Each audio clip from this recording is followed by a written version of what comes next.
Emosyonal na pagdiriwang ng ika-72 kaarawan ng ama ni Shasha Padilla, at ang pagbabalik tanaw sa nakaraan.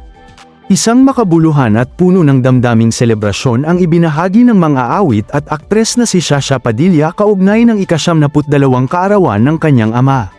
Sa kanyang social media post, ikinwento niya ang isang simpleng pagtitipon na hindi lamang nakatuon sa pagdiriwang ng mahabang buhay ng kanyang ama, kundi pati na rin sa muling pagbuhay ng mga alaala ng kanilang kabataan at pinagmulan. Ayon kay Shasha, ang naturang pagtitipon ay isang lovely early birthday treat para sa kanyang ama at kay Tita Luisa, na dinaluhan ng kanilang mga kamag-anak. Nagpahayag siya ng taos-pusong pasasalamat sa kanilang mga pinsan, lalo na kay Lorna Tolentino, na naging bahagi ng espesyal na araw na ito. Ang presensya ng pamilya, lalo na ng mga matagal nang hindi nakikita, ay nagbigay ng kakaibang saya at init sa pagtitipon. Isa sa mga tampok ng kanilang pagsasama ay ang muling pagkikita nila ng isang kapamilyang si Liza, na dumayo pa mula sa Chicago upang makasama ang pamilya.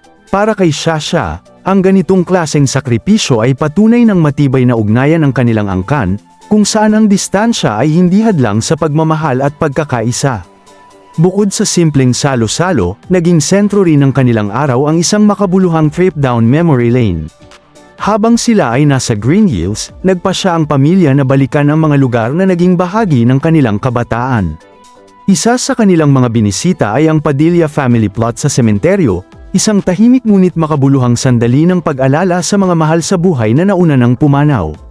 Nagpunta rin sila sa Pinaglabanan Church, ang simbahan kung saan sila dating nagsisimba tuwing linggo.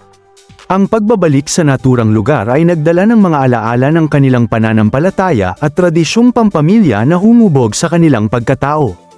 Hindi rin nila nakalimutang dumaan sa Valenzuela Street, ang kalye kung saan sila lumaki.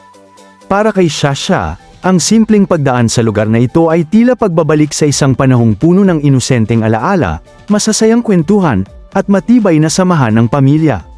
Sa kabuuan, ang selebrasyon ng ika-72 kaarawan ng kanyang ama ay hindi lamang isang pagdiriwang ng edad, kundi isang pagpupugay sa buhay, pamilya, at pinanggalingan.